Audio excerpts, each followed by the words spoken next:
भारत के स्वतंत्रता संग्राम के अमर योद्धा भगत सिंह का नाम सुनते ही देशभक्ति, साहस और बलिदान की मिसाल हमारे सामने आ जाती है।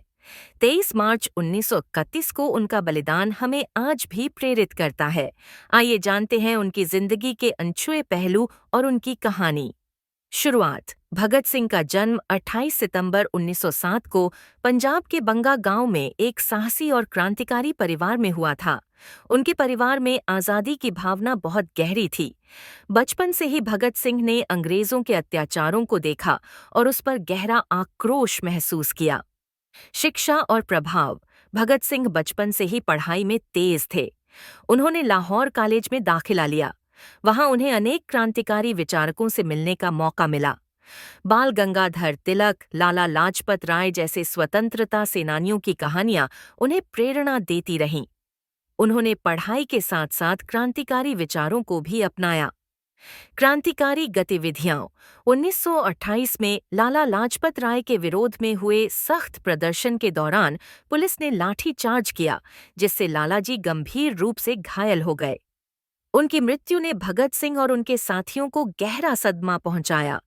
इसी घटना के बदले में भगत सिंह ने अंग्रेज पुलिस अधिकारी जॉन सैंडर्स की हत्या की योजना बनाई। जॉन सैंडर्स की हत्या। भगत सिंह और उनके साथियों ने 17 दिसंबर 1928 को जॉन सैंडर्स की हत्या कर दी। इसका मकसद था अंग्रेजों को डराना और उनके अत्याचारों का बदला लेना। इस घटना के बाद भगत सिंह ने खुद को जेल में गिरफ्तार होने से बचाने के लिए अपना नाम छुपा लिया। जलियांवाला बाग और अन्य आंदोलन। भगत सिंह ने हिंदुस्तान सोशलिस्ट रिपब्लिकन एसोसिएशन में सक्रिय भूमिका निभाई। 1919 में उन्होंने अपने साथी राजगुरु और सुखदेव के साथ मिलकर लोकसभा में बम फेंका। उन्होंने बम फेंकने का मकसद किसी को नुकसान पहुंचाना नहीं था, बल्कि अंग्रेज सरकार को चेतावनी देना था।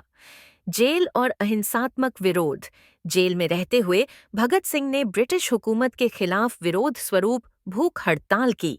उनका यह संघर्ष अन्य कैदियों के लिए भी प्रेरणा बन गया। उन्होंने अंग्रेजों को दिखा दिया कि उनकी हिम्मत और इरादे कभी टूटेंगे नहीं। बलिदान और शहादत।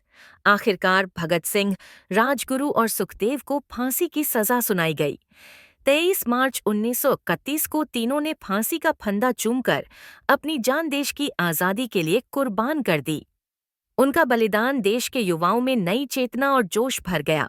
भगत सिंह का संदेश।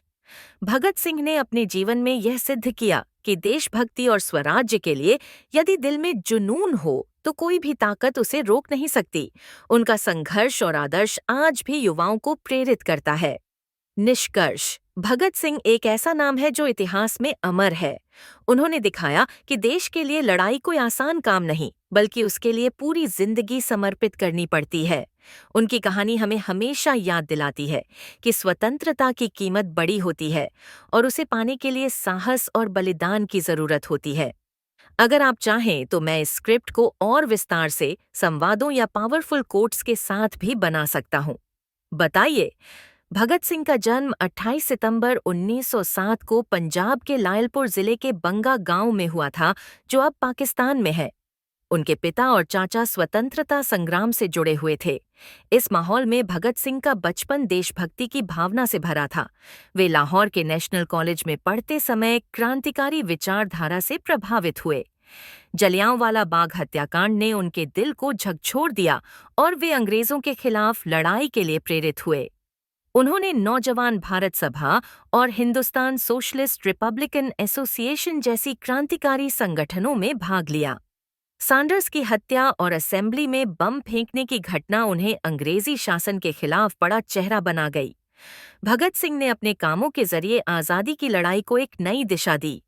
जेल में रहते हुए उन्होंने कई क्रांतिकारी लेख लिखे और अपने विचारों को जनता तक पहुंचाया। 23 मार्च 1931 को भगत सिंह, राजगुरु और सुखदेव को फांसी दे दी गई।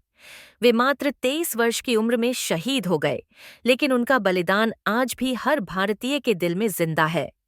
भगत सिंह न केवल एक क्रांतिकारी थे, बल्कि एक विचारक भी थे, जिनकी